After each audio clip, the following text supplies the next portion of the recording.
এ দেখো দেখো দেখো, ওইসব রোমান্স, প্রেম ও নোবেলিয়ানা কেবল নোবেলেই ঘটে, ঠিক আছে? বাস্তব জীবনে ওদের অস্তিত্ব কিন্তু নেই। হ্যাঁ, তা ঠিকই বলেছ সমীর। হ্যাঁ, তা ঠিকই বলেছ। হুম হুম। দেখো, তোমরা তখন বকে যাচ্ছিলে, আমি শুনছিলাম, কথা কইনি বটে, কিন্তু যখন কথাটা উঠেছে তখন বলি শোনো, রোমান্স আছে এবং খুবই আছে। জীবনটাই তো একটা প্রকাণ্ড রোমান্সে। সে চোখে দেখে কজন, দেখবার চোখই বা আছে কজনের। আচ্ছা, চাটা জুড়িয়ে যাচ্ছে, এসো খেয়ে নেওয়া যাক। রমেন বাবু আমাদের ক্লাবের নতুন মেম্বার, মাস চারেক হলো যোগ দিয়েছেন। তাকে একটু অদ্ভুত ধরনের লোক বলে আমাদের সকলেরই মনে হয়েছে। ব্রিজ, টেনিস, বিলিয়ার্ড, দাবা কোনো খেলাতেই কোনো দিন তিনি যোগ দেননি। খুব বেশি মেশামেশি বা গল্প কখনো তাকে করতে দেখা যায় না। আপন মনে এসে বসেন, কাগজপত্র পড়েন, সন্ধ্যার আগেই উঠে চলে যান। কিন্তু লোকটির মধ্যে এমন একটা জিনিস আছে যাতে ক্লাবের সকলে তাকে পছন্দ করে।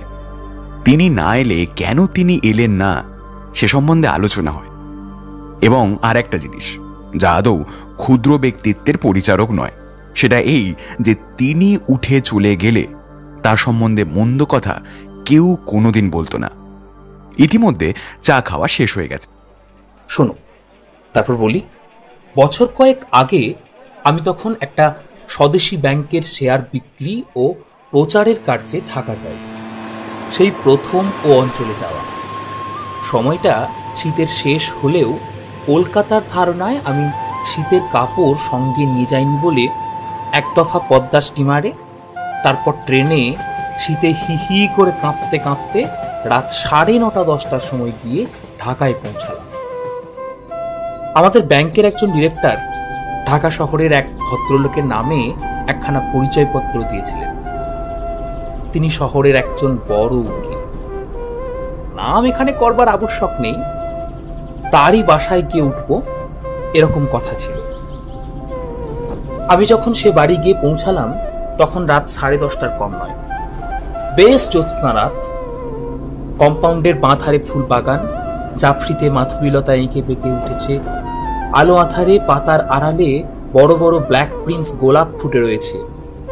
এসব গাড়িতে বসেই কৌতূহলের সঙ্গে চেয়ে চেয়ে দেখছিলাম। গাড়ি থামতেই একজন হিন্দুস্থানি দারোয়ান রুটি সেকা ফেলে গাড়ির কাছে এসে সেলাম করে দাঁড়ালো। উকিলবাবু আছেন বাড়িতে? বাবু তো কুমিল্লা গেছেন, আজ 3-4 দিন বাড়ি ছাড়া। কবে আসবেন তা ঠিক নেই। এই কোচম্যান, গাড়ি ঘোরাও। এখন দেখছি ডাক বাংলোতেই উঠতে হবে। একটি ছেলে বাড়ির মধ্যে থেকে বার হয়ে এলো। সঙ্গে সঙ্গে সেই দারোয়ানটিও এলো। সে যে ইতিমধ্যে কখন বাড়ির মধ্যে ঢুকেছিল আমি লক্ষ্য করিনি। বাবা কাল সকালেই আসবেন, আপনি যাবেন না শুনলে বাবা দুঃখ করবেন। রামদিন, বাবুর জিনিসপত্র নামিও না। জি হুজুর। সুতরাং রয়ে গেলাম। আহার ও শয়নের ব্যবস্থা সুন্দর হলো। সারাদিনের পরিশ্রমে শীঘ্রই ঘুমিয়ে পড়লাম।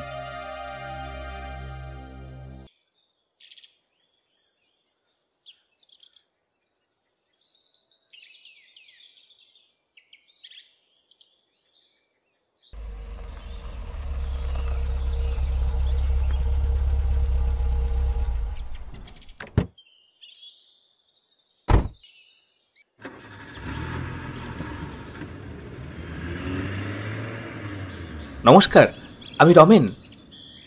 ওহো, তুমি এসেছো? পথে কোনো অসুবিধা হয়নি তো? না না উকিলবাবু। রাত্রে কোনো প্রকার কোনো অসুবিধা হয়নি তো আপনার? ঠিকঠাক বলবেন কিন্তু, লজ্জা পাবেন না। একদিনের মধ্যে আমি যেন বাড়ির লোক হয়ে পড়লাম সে বাড়িতে। রাত্রে আমার আহারের স্থান হলো বাড়ির মধ্যে দাওয়ায়। পরদিন সকালে আমার বাইরের ঘরে একটি 12-13 বছরের সুন্দরী মেয়ে চা ও খাবার নিয়ে এলো। বেশ টাগর টাগর চোখ, কালো চুলের রাশ পিঠের ওপর পড়েছে। মুখ থেকে বুদ্ধিমতী মনে হয়। চা ও খাবারের পাত্রটা টেবিলের ওপর রেখে সে চলে যাচ্ছিল। তুমি খুকি এ বাড়িরই না? নাম কি তোমার? বিনা। তুমি বুঝি স্কুলে পড়ো না? আমি মিসফোর্ড গার্লস স্কুলে পড়ি। কোন ক্লাসে পড়ো? এই জানুয়ারি মাসে ক্লাস 4-তে উঠেছি। কি কি বই পড়ো? কিছুক্ষণ ধরে আমাদের কথাবার্তার ধারা ওই পথ ধরেই বেয়ে চলল। বিকালে সে আপনিই আবার এলো, আমার ঘরের চেয়ারটার হাতলের ওপরে বসলো। আপনি বুঝি বই লেখেন? কি করে জানলে বলো দেখি? আপনার নাম আমি দেখেছি, আমাদের বাড়িতে মাসিক পত্র আসে ওখানে। কই কোন মাসিক পত্র আনো তো দেখি।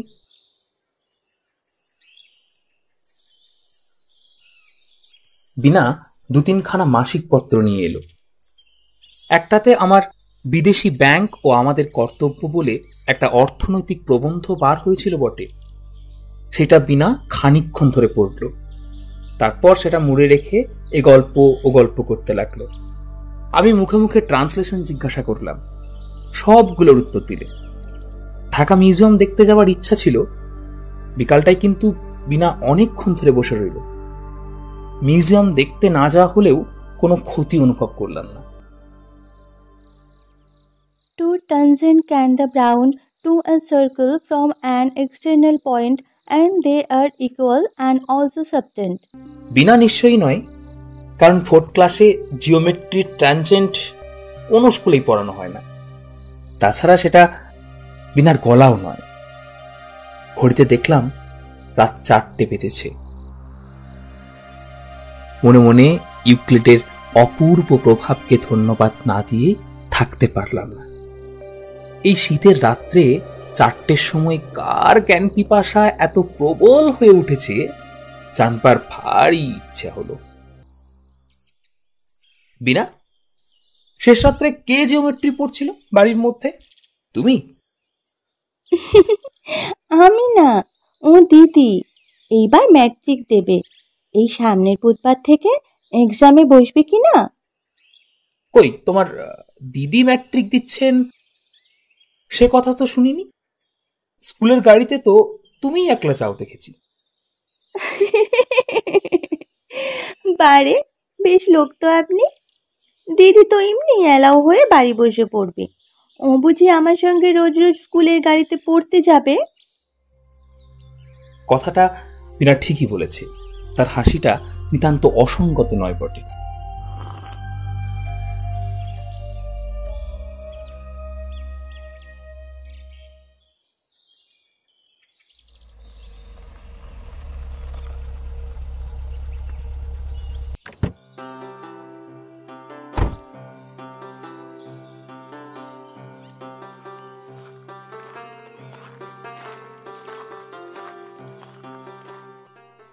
চা এখন আনবো না বেরিয়ে এসে খাবেন? দিদিকে আজ দেখেছেন না?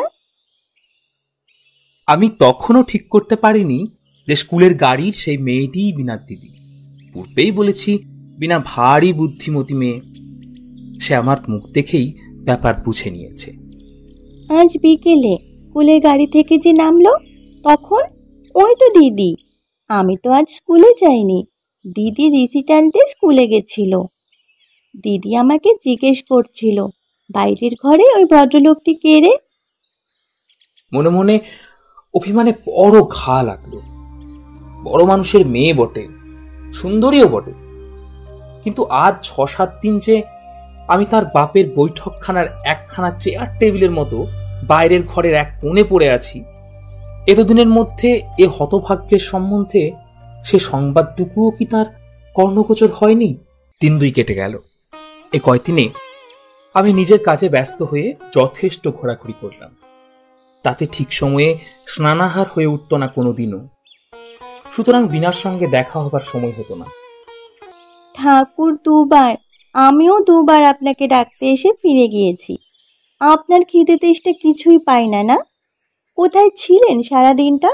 মুখ হাত ধুয়ে ফেলুন, আপনার চা নিয়ে আসি। বাবা এখনো কাছারি থেকে ফেরেনি, গরম জল চাপানোই আছে। অল্প পরেই সে চা নিয়ে এসে অভ্যস্তভাবে সামনের চেয়ারটার হাতলের ওপর বসে অনর্গল বকে যেতে লাগলো। সব কথার উত্তরও পাবার প্রত্যাশা সে রাখে না, আপনা আপনিই বেশ বলে যেতে পারে। ভারী মজা হয়েছে। আমি আপনার একটা লেখা দিদিকে দিয়ে পড়তে বললাম, ও কিছুই বুঝতে পারে না। দাঁড়ান, শেখানো আমি। আমার উত্তরের অপেক্ষা না করেই সে বাড়ির মধ্যে চলে গেল। কিন্তু সেদিন আর সে বাইরের ঘরে দেখা দিল না। বিনার খামখেয়ালি ধরন আমার জানা ছিল, কাজেই এতে আমি কিছুমাত্র আশ্চর্য হলাম না। পরদিন সকালে সে এলো, হাতে একখানা বঙ্গবন্ধু। এই নিন, দিন দেখে বুঝিয়ে লাল পেন্সিলে দিদি দাগ দিয়েছে জায়গায় জায়গায়। সেই মাসের বঙ্গবন্ধুতে আমার যৌথ ব্যাংক ও মধ্যবিত্তের কর্তব্য বলে প্রবন্ধটা বেরিয়েছিল। হাতে নিয়ে মনে মনে ভাবলাম, যদি ম্যাট্রিক ক্লাসের একটি মেয়েকেও তাক লাগিয়ে না দিতে পারলাম, তবে অনবরত 3-15 ধরে ইম্পেরিয়াল লাইব্রেরি যাতায়াত এবং নানান ইয়ারবুক নাড়াচাড়া করবার সার্থকতা আর কি হলো। নিন তো, চাটা খেয়ে নিন, তারপর দিদির ট্রান্সলেশনটা হয়েছে কিনা দেখে দিন তো। দিদি বললে আপনাকে দেখাতে। সেটা হাতে নিয়ে দেখলাম বেশ গোটা গোটা মুক্তোর ছাঁদের লেখাটা বটে, কিন্তু ট্রান্সলেশনটা বিশেষ উঁচু দরের নয়। ধরুন 20 নম্বর আছে। কত নম্বর দেবেন আপনি? নম্বর? তাই ধরো, অবশ্যই বাংলাটা খুব শক্ত, তা ধরো এই 4 কি 5 দিতে পারি। মোটে? তবেই হয়েছে। দিদি তাহলে এবার ইংরেজিতে ফেল। ফেলু। না না, ফেল কেন হবে? আর একটা সোজা দেখে করলেই এটা বেজায় শক্ত কিনা। দিদি বলে দিল আপনাকে রোজ রোজ তার ট্রান্সলেশন দেখে দিতে হবে। হ্যাঁ, খুব খুব নিয়ে এসো না কাল থেকে, কেন দেখে দেব না।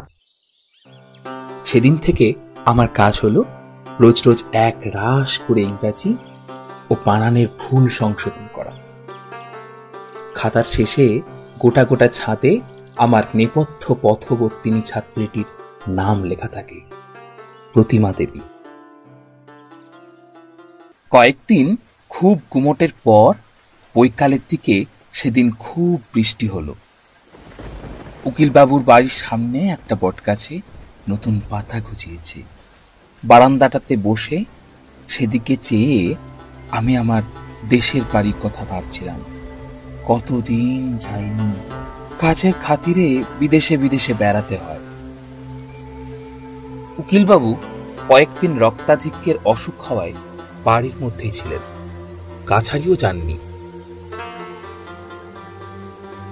তিনি বারান্দাতে এসে আমার পাশে একটা আরাম কেদারায় বসে নানা গল্প করতে লাগলেন।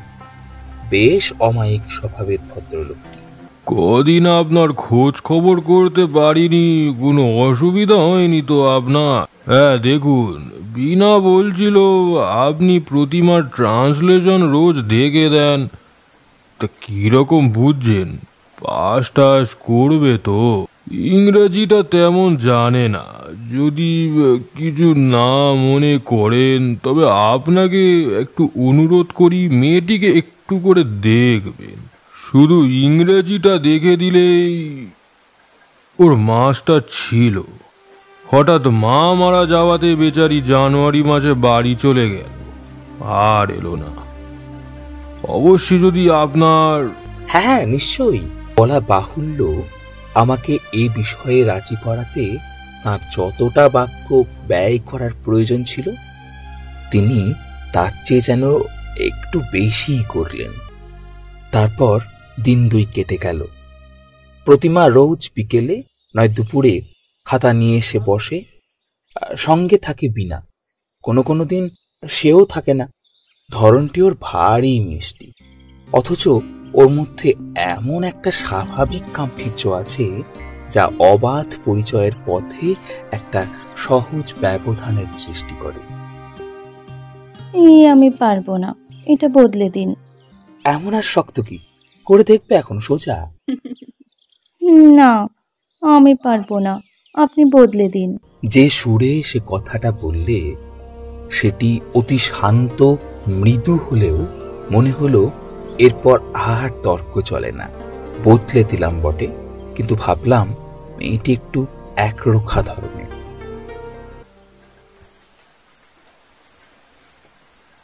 কেমন বৃষ্টি নেমেছে মাস্টার মশাই? এসো এসো, ভিজতে ভিজতে এলে যে। দিদি বলল আপনি একলাটি বসে আছেন, তাই চল গিয়ে গল্প। আমি পূর্বে ও কথাটা মনে হয়েছে, এখনো মনে হলো। প্রতিমা যে সুন্দরী, তার ব্লাউজের হাতার লাল সিল্কের পাড়ের সঙ্গে সুন্দর খাপ খাওয়া শুভ্র বাহু দুটির নিটল গঠনের দিকে চেয়ে এ কথা মনে মনে অস্বীকার করতে পারলাম না। কিন্তু সকলের চেয়ে অদ্ভুত তার দুটি চোখ ও ভুরু দুটির একটি বিশেষ ভঙ্গি। সেটা কি তা ঠিক মুখে বোঝানো যায় না। একলা বসে থাকতে আপনার খুব ভালো লাগে তাই না? বসে বসে লেখেন বুঝি? উফ, কি শক্ত লেখাই না লিখেছেন। আচ্ছা, অত পার্সেন্টেজ, গ্রাফ, সেন্টার্স রিপোর্ট কোথায় পেলেন? সব বুঝি আপনার মুখস্থ? মুখস্থ কি আর থাকে? ওসব লাইব্রেরিতে গিয়ে বই দেখে লেখা। অত মুখস্থ থাকলে একটা সচল ইয়ারবুক হয়ে উঠবো যে। আচ্ছা, আপনার দেশ কোথায়? অনেক দূর, বর্ধমান জেলায়। তোমার জিওগ্রাফি আছে ম্যাট্রিকে? জিওগ্রাফি না থাকলেও বর্ধমান জেলা আমি জানি। আমাদের ক্লাসে জিওগ্রাফিতে বর্ধমানের জেলার কথা আছে। আচ্ছা, আপনাদের দেশে খুব ধান হয় আর খুব কয়লার খনি আছে না মাস্টার মশাই? কয়লার খনি নেই এমন নয়, তবে একটু পশ্চিম ঘেঁষে। কয়লার খনি দেখেছেন আপনি? ও কি করে হয়? কয়লার খনির উৎপত্তির কথা এসে পড়াতে স্বভাবতই অনেক কথা মনে পড়ল। পৃথিবীর আদিম জন্ম কথা, নেবুলা, স্তর বিভাগ, বিভিন্ন যুগ বিভাগ, সূর্য ও প্রাণীর জন্মের ইতিহাস, জীবাত্মা ও অধুনা লুপ্ত অতিকায় জীবদিগের বিবরণ ইত্যাদি। একদিকে প্রতিমার সৌন্দর্য, অন্যদিকে এসব মহিমাময় বৈজ্ঞানিক রোমাঞ্চ। প্রতিমা খুব মন দিয়ে শুনছিল এবং মাঝে মাঝে এ প্রশ্ন ও প্রশ্ন জিজ্ঞাসা করছিল। শেষ হয়ে গেলে বললে, আমি এসব কথা শুনিনি তো কোনোদিন। স্কুলেও কেউ তো কখনো বলে না।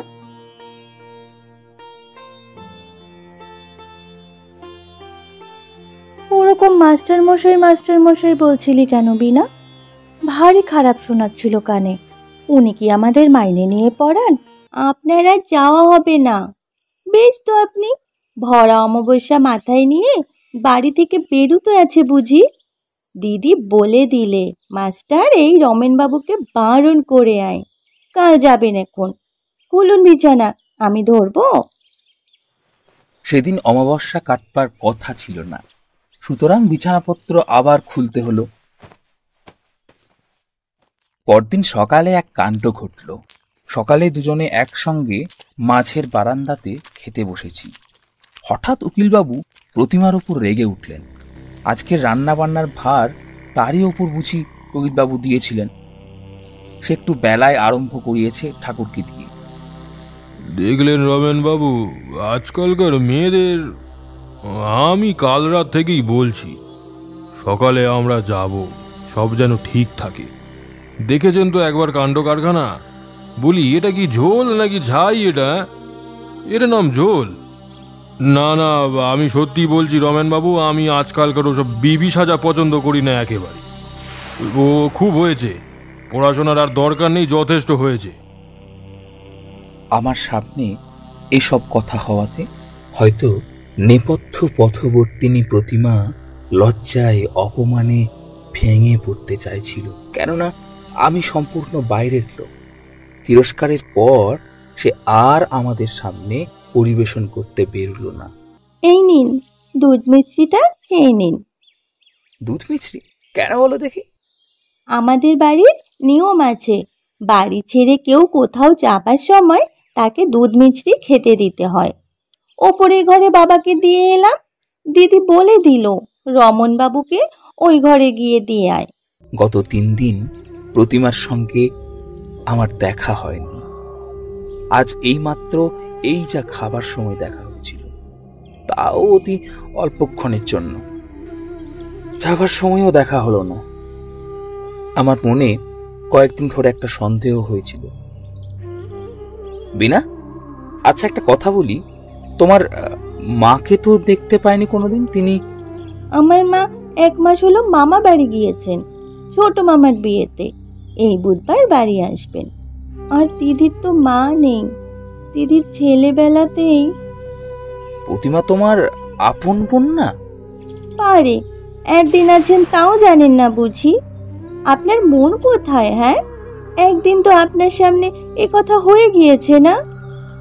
কবে পূর্বে একথা উত্থাপিত হয়েছিল মনে না হলেও এতদিনের একটা খটকা আমার কাছে আজ পরিষ্কার হয়ে গেল। তাই বিনা ও প্রতিবার মুখের গড়নে এতখানি তফাৎ। কথাটা অনেকবার মনে হলেও ঠিক কিছু ধারণা করতে পারিনি এতদিন। অত্যন্ত অন্যমনস্ক ভাবে উকিলবাবুর সঙ্গে তার গাড়িতে উঠে বসলাম। আজ কয়দিনের তো জানাশোনা, কিন্তু চলে যাবার সময় মনে হতে লাগলো প্রথম এসে এই অপরিচিত লোহার গেটের মধ্যে যখন আমার গাড়ি ঢুকেছিল, সেদিন আজ অনেক দূর পিছনে পড়ে গিয়েছে। আজ এই বাড়ির প্রতি জিনিসটা, ওই পাতাবাহারের গাছটা, বাইরের উঠানের ওই পুরানো ইদারাটা, সব যেন হঠাৎ বড় প্রিয় হয়ে উঠেছে। যেন নির্হারা বিহঙ্গ নিশ্চিম শূন্যে মুক্ত পক্ষে উঠতে উঠতে কোথায় নীরের সন্ধান পেয়েছিল।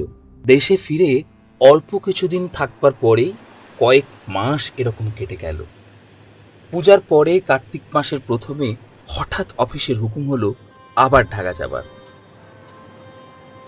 এবার যখন গোয়ালন্দ থেকে স্টিমারে উঠলাম, তখন আগেকার মতো ভিড় ছিল না। পদ্মাবক্ষ শান্ত স্থির। চড়ে চড়ে কাশের বন ঘন সবুজ, আকাশের রং তিসির ফুলের মতো নীল। নারায়ণগঞ্জ পর্যন্ত ভারী আরামে কাটল। ঢাকায় নেমে কিন্তু বিনাদের ওখানে না গিয়ে ডাকবাংলোয় উঠলাম। নানা কারণে এবার বিনাদের বাড়ি উঠতে পারা গেল না। বারবার অনাহুতভাবে তাদের ওখানে গিয়ে উঠলে তারাই বা কি মনে করবে। হয়তো এবার আমার সেখানে যাওয়াটা তারা পছন্দ নাও করতে পারে। তার চেয়ে বরং নিজের কাজকর্ম সেরে এমনি একদিন তাদের বাড়িতে গিয়ে সকলের সঙ্গে দেখাশুনো করে আসা যাবে। আবার জ্যোৎস্না পক্ষ ঘুরে এলো। ডাকবাংলোর কম্পাউন্ডের হাসনা ঝোপের মিঠা মৃদু সৌরভ ভরা ছিটছিড়ে বাতাসে বারান্দায় রেলিংয়ে ভর করে দাঁড়িয়ে দাঁড়িয়ে কত কথাই মনে ওঠে।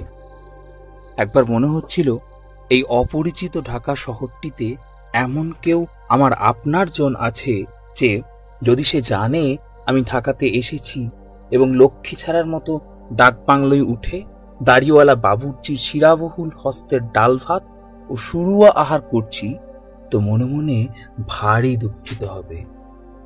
একবার মনে হচ্ছিল এসব চিন্তার সার্থকতা কি? অতিথির প্রতি সৌজন্যকে অন্য কিছু বলে মনে করবার অধিকারী বা আমায় কে দিয়েছে? দিন 15 ঢাকায় কেটে গেলেও বিনাদের বাড়ির রাস্তা পর্যন্ত মারালাম না ইচ্ছে করি। কিন্তু শেষ পর্যন্ত শুধু ভারত মাতা ব্যাংকের শেয়ার বিক্রি ও কালু ছমছম তোপের পুরাতত্ত্ব আলোচনা করে সময় কাটানো অসম্ভব ও একঘেয়ে হয়ে উঠল। একদিন বিকালের দিকে ওদের বাড়িতে নিশ্চিন্ত মনে বেড়াতে গেলাম। যেন এই পথ দিয়েই কাজের খাতিরে যেতে যেতে একবার দেখতে আসা গেল কে কেমন আছে।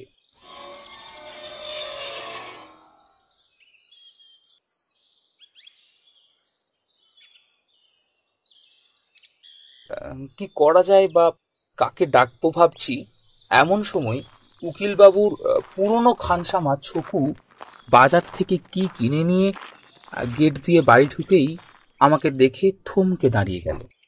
বাবু, আপনি? হ্যাঁ, এখান দিয়ে যাচ্ছিলাম। তাই বাবু কোথায়? আপনি শোনেননি? জানেন না কিছু? গত ভাদ্র মাসে উকিলবাবু রক্তাধিক্য রোগে হঠাৎ হার্টফেল করে মারা যান। তার উপর বিপদ, বড় দিদিমণি পরীক্ষায় ফেল হন এবং তারপরই তার মাথা খারাপ মতো হয়ে গিয়েছে। তিনি আছেন তার মামার বাড়ি।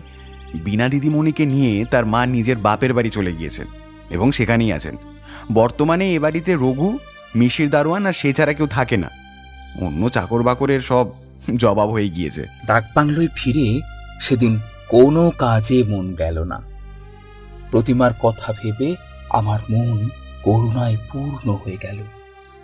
ডাকবাংলোর নির্জন বারান্দার অন্ধকারটাও যেন অশ্রু সজল হয়ে উঠল ওর নানা ছোটখাটো কথাবার্তার স্মৃতিতে। দিন পাঁচেক পরে সেদিন সকাল সকাল স্নান করে বসে খবরের কাগজ পড়ছি, এমন সময় ডাকবাংলোর বেয়ারা এলো। आपके पास एक आदमी आने मांगता है। কি মনে করে? পরশু ছোট দিদিমণি বাড়ি এসেছেন মার সঙ্গে। আপনি বাসায় গিয়েছিলেন শুনে বলে দিলেন ডাকবাংলোয় গিয়ে দেখে আয় তিনি আছেন কিনা। থাকলে আমাদের বাড়ি অবশ্যই করে একবার আসতে বলে আয়। আমার নাম করে আজই বিকেলে যেতে বলে দিয়েছেন। অফিসের কাজ সেরে বিকালের দিকে আমি নিশ্চয়ই যাব। বিকালে যখন বিনাদের বাড়ি গেলাম তখন সন্ধে হবার খুব বেশি দেরি ছিল। রাস্তার ধারে ধারে আলো দিয়েছে। চাই চাই, গরম গরম বাকরখানি চাই।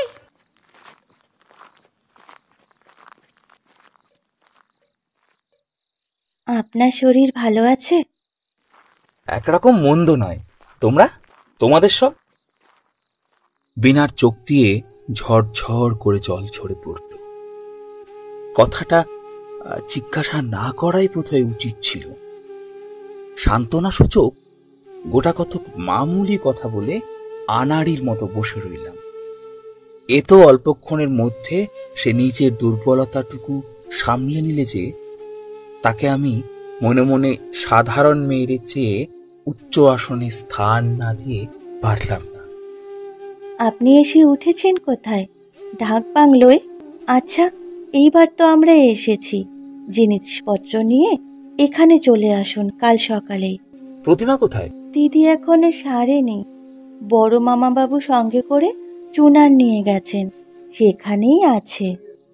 কেবল আপন মনে বসে বসে কি যে ভাবে, এছাড়া আর কোনো খারাপ লক্ষণ নেই। কিন্তু খায় না, দায় না, শুতেও চায় না, বেড়াতে যেতেও চায় না। কেবল দিনরাত বসে বসে কি যে ভাবছে, ওই তার রোগ। পরীক্ষায় পাশ না করেই বোধহয়। শুধু পরীক্ষায় পাশ নয়, সে অনেক কথা। আপনাকে বলতে আর কি, আপনি তো ঘরের লোক। দিদি পরীক্ষা দেওয়ার পর বাবা তার এক সম্বন্ধ ঠিক করলেন, চাটগাঁয়ের উকিল। হাতে পয়সা আছে অনেক, কিন্তু তেজপক্ষের বর। বয়স 40-এরও ওপর। দিদি সব শুনেছিল, কিন্তু কিছু বলেনি। মা কত বোঝালেন, কিন্তু বাবার ইদানিং কি হয়েছিল কে জানে। দিদিকে একেবারে সহ্য করতে পারতেন না, বিষ নজরে দেখতেন। দিদি শেষে রাগে পড়ে খবরের কাগজ দেখে কোথাকার স্কুলে মাস্টারের দরখাস্ত করে। চাকরিও পায়, কিন্তু বাবার হাতে তাদের চিঠিটা এসে পড়ে। তারপর সে কি অপমান, সে কি কাণ্ড। তারপর পরীক্ষায় ফেল হলে সে আবার আরেক কাণ্ড। বাবা হঠাৎ মারা না গেলে এ বিয়ে ঠিক হতো। এই সব গন্ডগোলে দিদি যেন কেমন হয়ে গেল। চিরকাল সে ভারী অভিমানী। দিদির কোনো দোষ ছিল না, সে যে মাস্টারের দরখাস্ত করেছিল সেও শুধু অপমানের জ্বালায় চলে। আসুন দেখি, খেয়ে দেখুন তো চাটা। তবে কি আর আপনার ডাকবাংলোর বাবুর্চির মতন হয়েছে? বিনা আগেকার চেয়েও সুশ্রী ও মাথায় বড় হয়ে উঠেছে। তবে ওর ধরনগুলো ঠিক আছে, একটুও বদলায়নি। বেশ লাগে ওকে। আপনি কাল সকালেই আসবেন তো? আমি মাকে বলেছি, আপনি না এলে ভারী রাগ করব, কিন্তু বলে দিচ্ছি। কাল রঘুমেশিরকে বলে সকালে ডাকবাংলোয় পাঠিয়ে দেব। এবারকার অফিসের কাজ শেষ হয়ে এসেছে। বেশি দিন আর ঢাকায় থাকতে হবে না। অল্প দিনের মধ্যেই কলকাতায় যেতে হবে। বরং এরপর যখন আসবো না না, সেটা বললে হবে না, আপনাকে কাল সকালে আসতেই হবে। আচ্ছা, তাই হবে, তবে একটু দেরি হয়ে যাবে হয়তো। এই বেলা 9টার মধ্যেই আসবো। আপনার সেই ঘরটাতে থাকবেন, সকাল 8টার আগে আমি রঘুমেশিরকে পাঠাবো। আমি আসছি তাহলে। সকালে চা খেয়ে আসবেন না যেন, এখানে এসে খাবেন। ডাকবাংলোয় ফেরবার পথে সেদিন একটা সত্য আমার কাছে বেশ পরিস্ফুট হয়ে উঠল। হঠাৎ বিনারা আমার বড় আপন হয়ে উঠেছে। এ তো অল্প দিনে যে উপকরণে গাঁথুনি পাকা ও শক্ত হয়ে ওঠে, ওদের দিক থেকে অন্তত আর কোনো কার্পণ্য তো ছিল না। আরে বন্ধু, তুই এখানে? এখন সব ঠিক আছে তো? ডাকবাংলোয় ফিরে দেখি আমার এক পুরনো বন্ধু আমার জন্যে অপেক্ষা করছেন। তিনি ইন্স্যুরেন্সের দালাল, নারায়ণগঞ্জে কাজে এসেছেন এবং সেখানেই আছেন। তার নামে একটা মনি অর্ডার এসেছে, কিন্তু সেখানকার পোস্টমাস্টার তাকে চেনেন না, তাকে শনাক্ত করবারও কেউ সেখানে নেই বলে টাকা দিচ্ছেন না।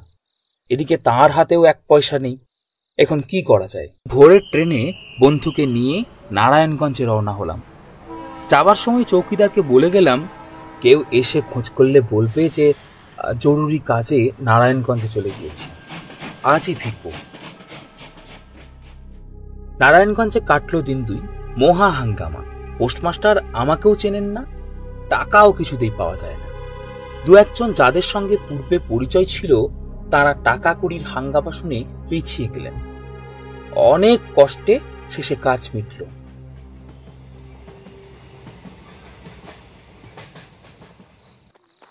ডাকবাংলো ফিরেই অফিসে চিঠি পেলাম, বিশেষ দরকারে কুমিল্লা যেতে হবে। চিঠি এসে 2 দিন পড়ে আছে, আগেই যাওয়া উচিত ছিল, বিলম্বে কার্যক্ষতি হওয়ার সম্ভাবনা। ডাকবাংলো চাপরাশি বললে রঘুমিশির 2 দিন এসে ফিরে গিয়েছে। এদিকে ট্রেনের সময় সংক্ষেপ, ফেরবার পথেই বিনার সঙ্গে দেখা করা ঠিক করলাম। কুমিল্লা থেকে যেতে হলো চাটপান, সেখান থেকে স্টিমারে বরিশাল, সেখান থেকে কলকাতা। তারপরেই ফাল্গুন মাসে আমার ছোট বোনের বিবাহ উপলক্ষে 1 মাসের ছুটি নিয়ে বাড়ি। ছোট বোনের বিবাহ শেষ হয়ে যাবার অল্পদিন পরেই মা পড়লেন অসুখে, এবং মাসখানেক ভোগবার পর চৈত্র মাসের মাঝামাঝি সেরে উঠলেন। কিন্তু চেঞ্জে যাওয়ার দরকার হলো। অফিসে আরও 1 মাস ছুটির দরখাস্ত করাতে তারা ছুটি তো দিলেই না, বরং লিখলে শীঘ্র কাজে যোগ না দিলে অন্য লোক বহাল করবে।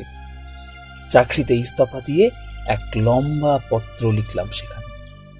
তাই এতদিন পরে ভেবে দেখি, জীবনের গতি অপূর্ব, অদ্ভুত। এর চেয়ে বড় রোমাঞ্চের সন্ধান কেউ দিতে পারে না। বিনাকে যখন বলে আসি পরদিন সকালে তার ওখানে যাব, এমনকি তার মন প্রফুল্ল রাখবার জন্যে তাকে কি সব বই পড়াবো তা পর্যন্ত ভাবতে ভাবতে এসেছিলাম। তখন কে জানতো বিনার সঙ্গে দেখা তো আর হবেই না, আমার ঢাকা যাওয়ার পথই একেবারে বন্ধ হয়ে যাবে। তারপর কয়েক বছর কেটে গেল। আইন পাশ করে আলিপুর কোর্টে বেরোতে আরম্ভ করলাম। ভবঘুরের জীবন ক্রমে পিছনে পড়ে গেল। মাত্র নির্জন অবসর মুহূর্তে বার লাইব্রেরি কক্ষের মক্কেলহীন দুপুর বেলায় মাঝে মাঝে সেসব দিনের নানা কথা মনে পড়ে, তখন যেন স্বপ্নের মতো ঠেকে। বিবাহের অনুরোধে বাড়িতে তিষ্ঠানো দায়। খুব ভালো পরিবার, এমন পাত্রী আর পাবি না রমেন। আমি বলি কি, একবার যা দেখে আয়, তারপর না করলে না বলবি। জ্যাঠাইমার অনুরোধে তাদের বাসা থেকে রওনা হয়ে বন্ধু বান্ধব সঙ্গে নিয়ে একদিন মেয়ে দেখতে চললাম। বেলতলা রোডে একতলা ছোট্ট বাড়ি, বাড়ির সামনে ছোট্ট একটু কম্পাউন্ড, গেটের ওপরকার লোহার চালতিতে থোকা থোকা মাধবীলতা গুচ্ছ। আমরা গিয়ে বৈঠকখানার বসবার অল্পক্ষণ পরেই মেয়েকে আনা হলো। তার মুখের দিকে চেয়েই আমি চমকে উঠলাম। বিনা? কিন্তু এ কোন বিনা? 4 বছর আগের সে চঞ্চলা বালিকা না, অনিন্দ সুন্দরী সংযতা তরুণী। মেয়ের মামা পরিচয় দিলেন। মেয়েটি বেথুনে ফার্স্ট ইয়ারে পড়ে, ম্যাট্রিক ফার্স্ট ডিভিশনে পাশ করেছে, পড়াশোনায় বেশ ভালো। বাপ ঢাকার উকিল ছিলেন, মারা গিয়েছেন। চোখ নিচু করেছিল, আমার দিকে চায়নি। সে বোধহয় জানেও না যে আমি পাত্র। বাড়ির বার হয়ে এসে বন্ধুরা আমাকে ভাগ্যবান বললেন, ওরকম পাত্রী অদৃষ্টে জোটা ইত্যাদি। কাউকে কোনো কথা বললাম না। শুভদৃষ্টির সময় কাপড় ঢাকা দিয়ে দেওয়া হলো না, এমনই দুজনে দুজনের দিকে চেয়ে দেখলাম। বিনার মুখের অবস্থা ফটোগ্রাফ নেওয়ার যোগ্য হয়েছিল।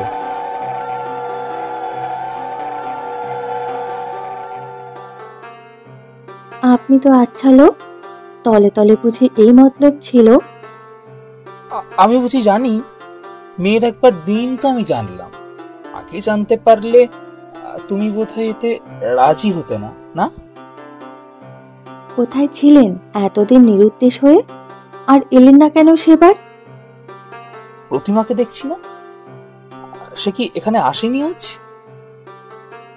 জানেন না, দিদি নেই, সেবারই মাঘ মাসে মারা যায়। মাথা তার ভালো হয়নি, আপনার নাম বড় করতো আমার কাছে। কতদিন বলেছে